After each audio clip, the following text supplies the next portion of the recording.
기권 1표, 무효 2표로서 헌법재판소장 김유수 임명 동의안은 부결되었음을 선포합니다.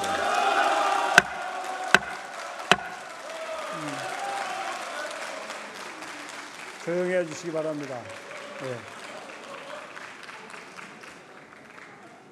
오늘부터 4일간 대정부 질문을 실시하게 됩니다. 자유한국당의 국회의사일정 참여로 대정부 질문을 정상적으로 진행할 수 있게 되어 다행이라고 생각합니다. 다만 이 과정에서 각 교섭단체 대표의원이 질문의원과 질문 순서를 질문일 전일까지 의장에게 통지하도록 규정하고 있는 국회법 제122조의 이 제8항의 위반 문제에 대해 일부 교섭단체의 지적이 있었습니다.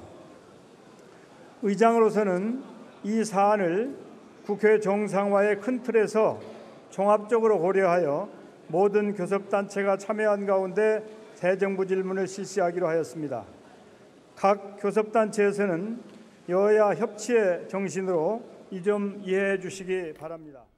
자, 지금 들으셨습니다만 김희수 헌법재판소장 후보자에 대한 표결이 실시됐는데 임명동의안이 찬성 145표, 반대 145표의 동수, 그리고 기권 하나, 무효표까지 합쳐서 부결이 됐습니다. 부결이 됐는데 이게 뭐 어떻게 보면 이제 110일 만에 투표가 이루어졌는데 아까 저희가 표결 대충 말씀드렸습니다. 민주당이 120, 그다음에 정의당 6 해서 126 찬성, 반대가 자유한국당 107, 바른정당 20해서 127, 126대 127 거의 팽팽했는데 결국은 40명이었던 국민의당이 어디로 가느냐 이거에 따라서 결정이 됐는데 145대 145. 그러니까 자유한국당과 바른정당 쪽으로는 18표가 갔고 그렇죠. 그다음에 이쪽 그 찬성 쪽으로는 19표가 갔지만 결국은 부결이 됐습니다. 자, 이 얘기 좀 해봐야 될 것 같은데요. 뭐 어떻게 우리가 예상을 하셨습니까? 아니면 저는 조금 전에 그래도 그러니까 통과가 되지 않을까라고 조심스럽게 전망을 했는데 지금 부결이 되어버렸기 때문에 저 후폭풍은 여당 쪽으로는 상당히 크게 올 것 같습니다. 당장 우원식 원내대표의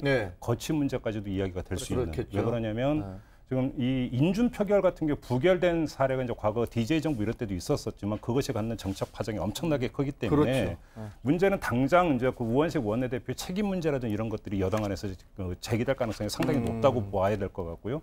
이 문제가 조금 전에 이야기했던 박성진 후보자의 이후 청문경과 보고서 채택이나 이런 것 자체가 후순위로 밀려버리면서 상당히 지금 안개 정국으로 그러니까 가져갈 가능성이 상당히 높다. 일단 이렇게 봐야 될 것 같고요. 문재인 대통령 입장에서도 사실은 정치적인 어떤 첫 번째 타격으로 결국은 귀결될 수밖에 없지 않겠는가. 여기서 청와대가 그러면 이 정책 타격을 수습하고 다시 돌파할 수 있는 어떤 정책 카드를 내놓을 것인가. 이게 지금 청와대한테 던져진 정책 과제라고 봐야 될 것 같습니다. 어떻게 보면 지지율이 뭐 좀 떨어지고 있긴 하지만 상당히 역대 정부 중에서 가장 높은 대통령 지지율도 그렇고 정당 지지율도 높은데 그러나 첫 번째 가장 중요한 승부수 전투에서 지금 졌습니다. 어떻게 될까요? 근데 이제 아까 얘기했지만 그 정치적 후폭풍도 물론 있을 겁니다. 그러나 이 헌재 소장 후보자가 이제 지금 부결됐다고 해서 헌재 소장 후보자가 헌재 소장이 없는 거 아니거든요. 지금도 대행하고 있습니다. 헌재 소장 대행입니다. 내년 9월까지 그냥 하게 됩니다. 재판관 책임도 그대로 유지가 되고요. 재판관 책임 그대로 유지하게 돼 있고.